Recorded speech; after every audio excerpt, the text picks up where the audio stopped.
আসসালামু আলাইকুম। Recipes by village ফুডে সবাইকে স্বাগতম জানিয়ে শুরু করছি। আজ আমি আপনাদেরকে তৈরি করে দেখাবো পুরান ঢাকার অরিজিনাল হাজির বিরিয়ানি। চলুন দেখে নিই কীভাবে তৈরি করতে হয়।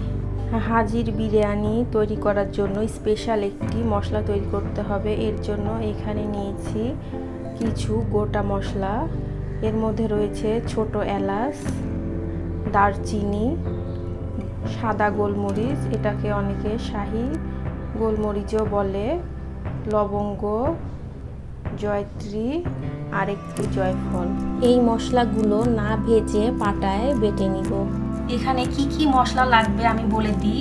3 টেবিল চামচ পেঁয়াজ বাটা, 2 টেবিল চামচ রসুন বাটা, 2 টেবিল চামচ আদা বাটা। গুঁড়ো মশলার মধ্যে লাগছে 1 চামচ ধনে গুঁড়ো, লবণ স্বাদ মতো, 1 চামচ মরিচের গুঁড়ো। এখানে নিয়েছি 1 টেবিল চামচ বিরিয়ানি মশলা। আপনারা এটা চাইলে দিতেও পারেন, না দিলেও সমস্যা নেই।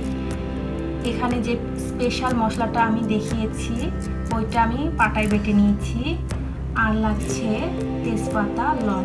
চলুন রান্নায় চলে যাই। এখানে একটি পাত্র নিয়েছি।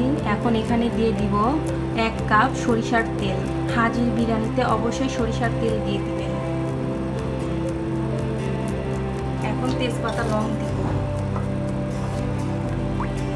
এখন এখানে দিয়ে দিব বাটা মশলা।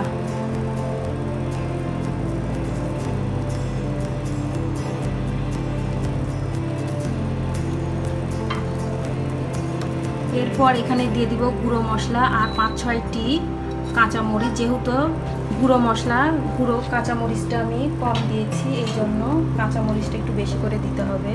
এখানে দিয়ে দিলাম বিরিয়ানি মশলা। হাজির বিরিয়ানিতে বাবুর্চিরা যেহেতু স্পেশাল মশলা তৈরি করে, তাদের গোপন টিপস আমরা যেহেতু জানি না, এই জন্য এখানে বিরিয়ানি মশলাটা দিলে সেই হাজির বিরিয়ানির স্বাদটা পাবেন। সব শেষে এখানে দিয়ে দিব স্পেশাল মশলা যেটা আমি তৈরি করেছিলাম। এখন সব মশলাগুলো কষিয়ে নিব। এখানে 1 কেজি খাসির মাংস নিয়েছি। মশলাগুলো খুব ভালোভাবে কষিয়ে নিয়েছি আর দেখতেই পাচ্ছেন তেলগুলো উপরে উঠে এসেছে। এখন এখানে ধুয়ে রাখা মাংসগুলো দিয়ে দিব।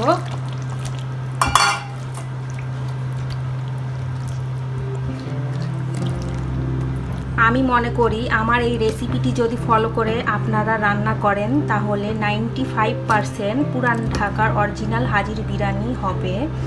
এখন আমি এখানে পানি না দিয়ে ঢাকনা দিয়ে মাংসটা ভালোভাবে কষিয়ে নিব। মাংসটা খুব ভালোভাবে 10 মিনিট কষিয়ে নিয়েছি। অনেকটাই পানি ছেড়ে দিয়েছে। এখন আমি এখানে বাটিটা ধুয়ে 1 কাপের মতো পানি দিয়ে দিব মাংসটা খুব ভালোভাবে সিদ্ধ হওয়ার জন্য।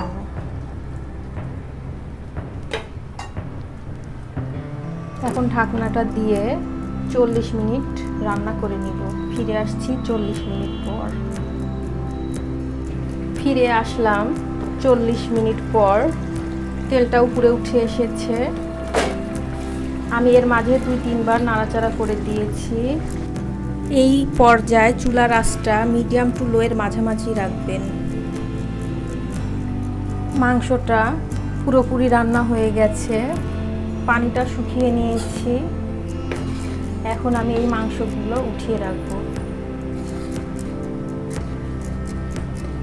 তেল দেখে ভয় পাওয়ার কোনো কারণ নেই। এই তেলেই আমি চালটা ভেজে নিব।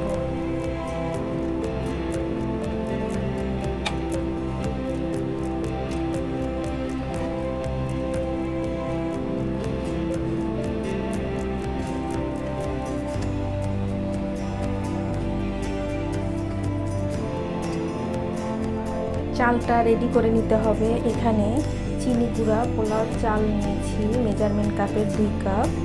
এখন এখানে পানি দিয়ে দিব। দিয়ে খুব ভালোভাবে পরিষ্কার করে 3-4 বার ধুয়ে নিব।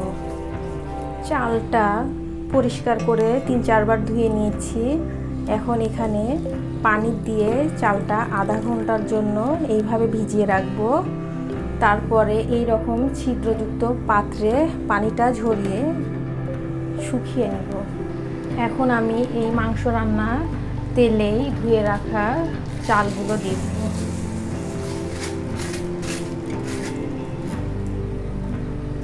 দিয়ে 5-6 মিনিট ভেজে নিব।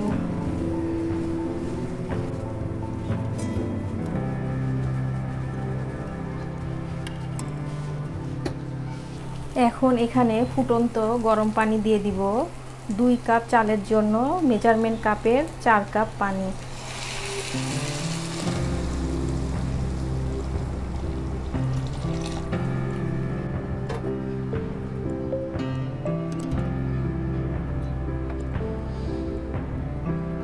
এখন এখানে দিয়ে দিব 10-15টি কাঁচামরিচ শুধুমাত্র ফ্লেভারের জন্য। এখানে দিয়ে দিব স্বাদ মতো লবণ শুধুমাত্র চালের জন্য। এখন ঢাকনা দিয়ে রেখে দিব।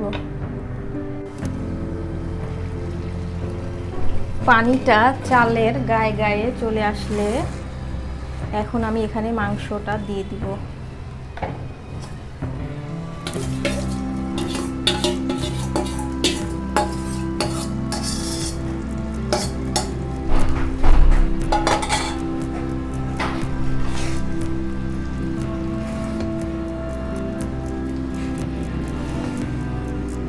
সব কিছু মিশিয়ে নেওয়ার পর এখানে দিয়ে দিব 1 চামচ কেওড়া জল।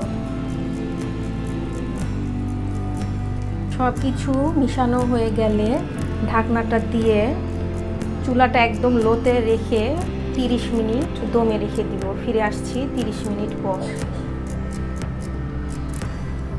ফিরে এলাম 30 মিনিট পর।